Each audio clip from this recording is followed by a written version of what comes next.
The chandeliers above the ballroom flickered in gold, casting a soft glow over 100 smiling faces. Laughter. Glasses clinking. Everyone celebrating my father's retirement like he was some kind of hero. I stood near the dessert table, a champagne flute in hand, pretending to be part of the joy. My silk blouse felt too tight around the collar, or maybe it was the air, thick with small talk and expensive cologne. "Look who finally made it," my stepmother, Denise, said as she kissed the air near my cheek. Her perfume, something sharp and floral, stung my nose. Dad was across the room, red-faced from whiskey and praise. He saw me and waved me over like a child summoned to show and tell. "Everyone," he announced, voice booming, "this is my daughter, Ava. She's doing well in the city, $6,477 a month. Isn't that right?" A few polite chuckles. My chest tightened.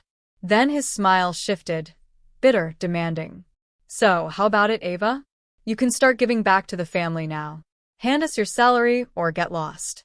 The music didn't stop, but the laughter did. I felt every eye turn toward me. My stepmother's smirk, my stepsister's raised brow, my father's drunken pride twisting into greed. My fingers tightened around the glass stem until it trembled. I smiled, small, almost kind, because right then I knew they still had no idea who I'd become. When I think back, that night at the retirement party wasn't the first time my father tried to own what wasn't his. It started years ago, in our small beige house on Willow Creek Lane, the one that always smelled faintly of coffee and control. I was 22, fresh out of college, with a degree in marketing and a laptop full of big dreams. I'd been designing small brand kits for local cafes, earning a few hundred here and there. Not much, but it was mine. Dad didn't see it that way. "You call this work?" he barked one morning, slamming my invoice printout onto the kitchen counter.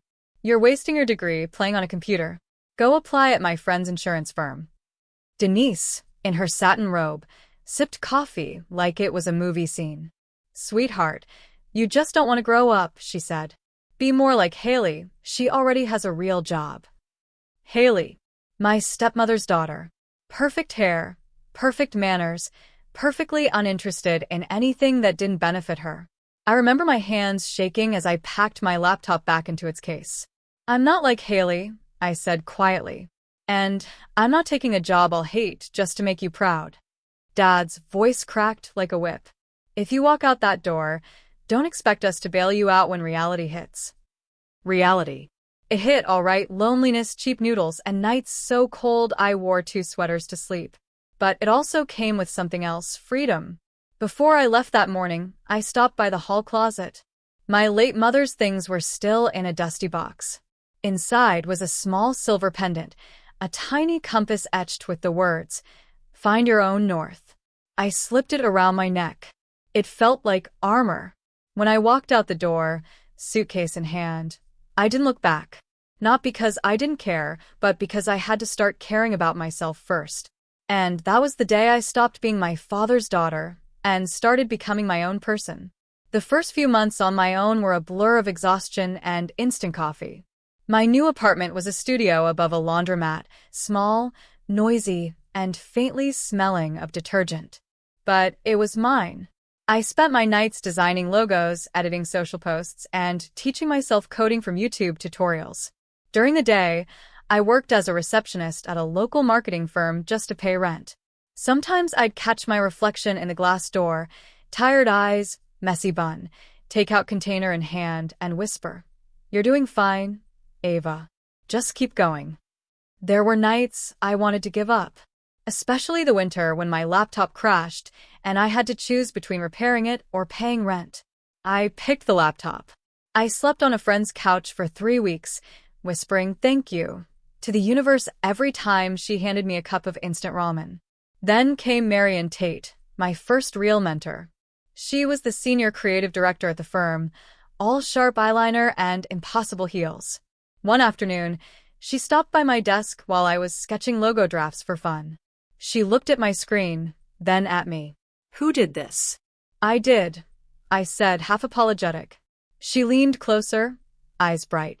"You have an instinct for identity work. Ever thought about running your own agency?"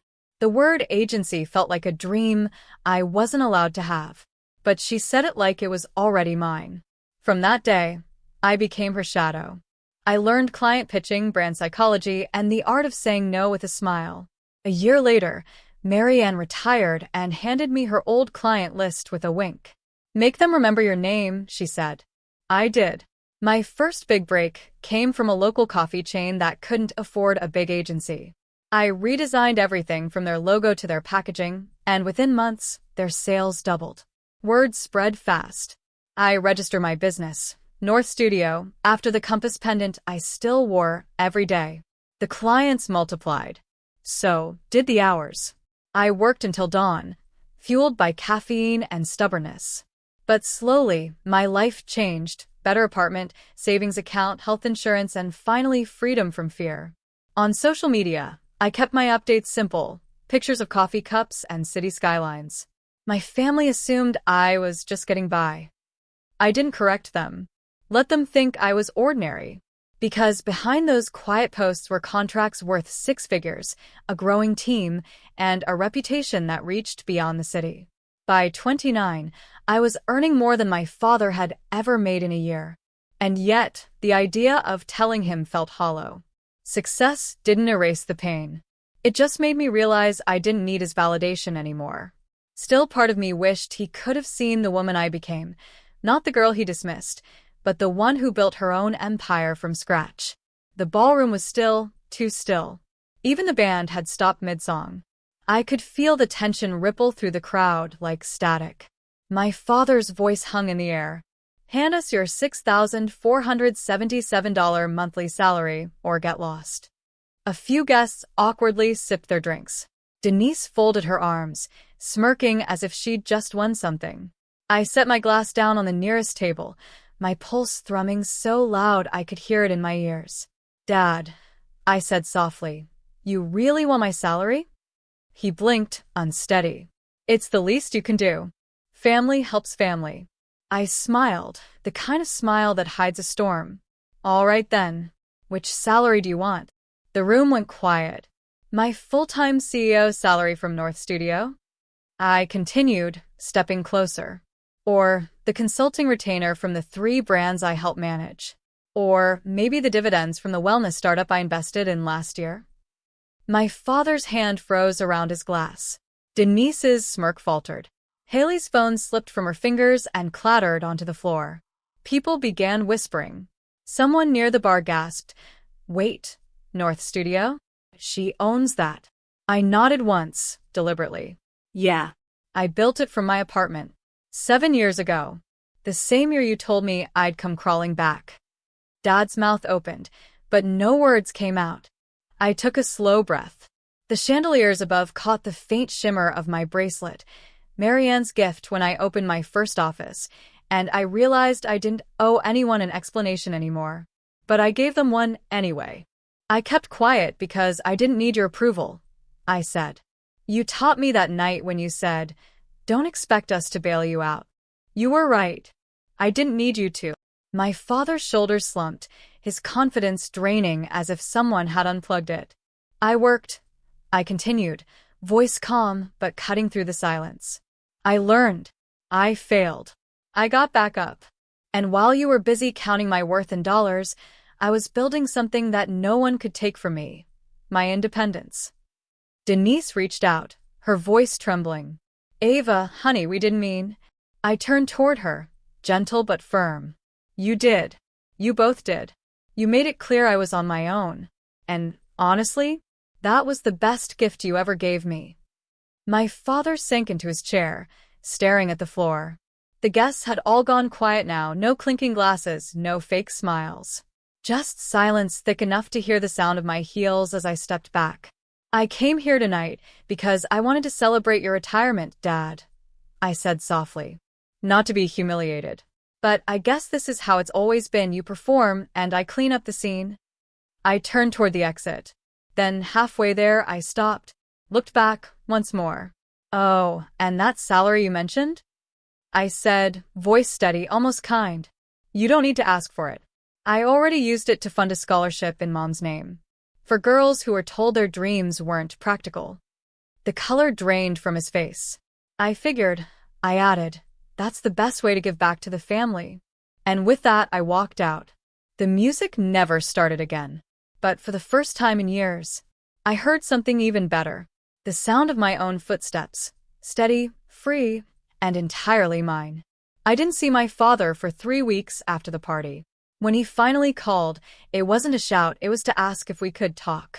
His voice sounded smaller somehow, the edges dulled. We met at a quiet cafe on the corner of Maple and 6th, the kind of place where people whispered instead of talked. He was already there, sitting by the window, nursing a cup of black coffee.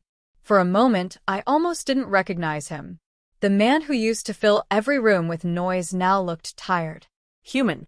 Ava, he said as I sat down, eyes darting between the cup and the table. I owe you an apology. I didn't speak. I just let the silence sit there until he continued. I was proud, but I was also jealous, he admitted. You did everything I couldn't. I thought if I could control you, I'd feel important again. I exhaled slowly. You didn't need to control me, Dad. You just needed to believe in me. He looked down. I know that now. Denise and Haley came a few minutes later, both quieter than I'd ever seen them. Haley avoided my eyes. Denise wrung her hands like she wanted to say something, but didn't know how. I'm not here to fight, I told them. But if we're going to move forward, things have to change. They all nodded. Tentative, careful.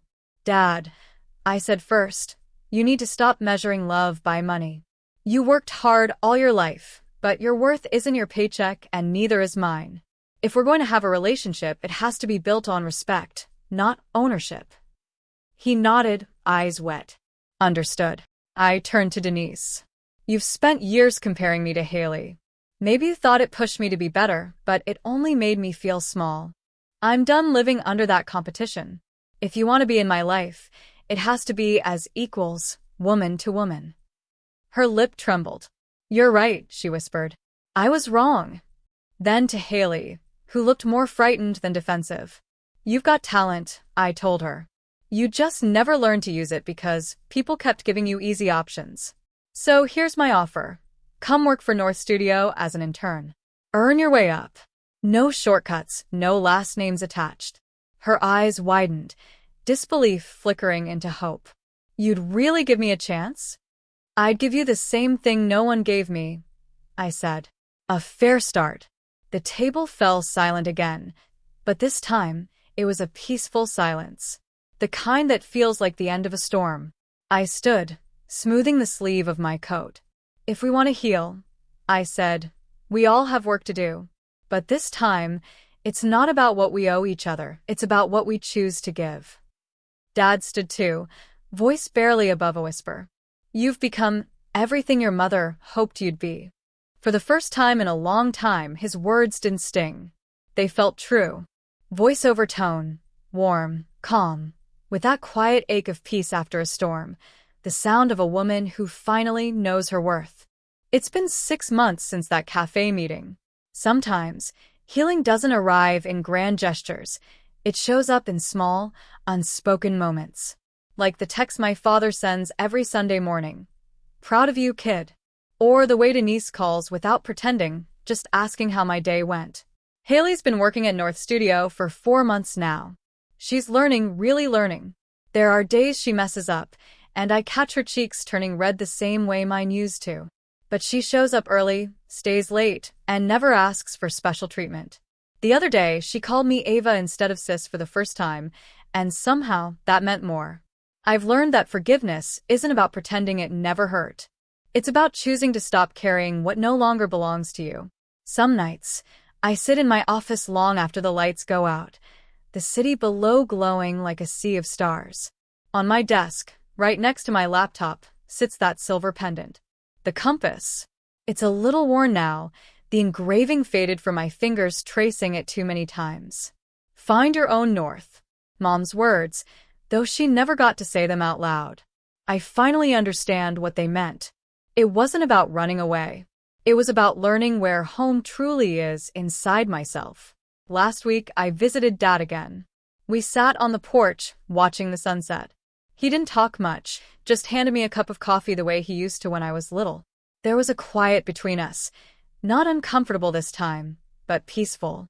He looked at me and said, "You did it, didn't you? You found your own way." I smiled. Yeah, Dad. I did.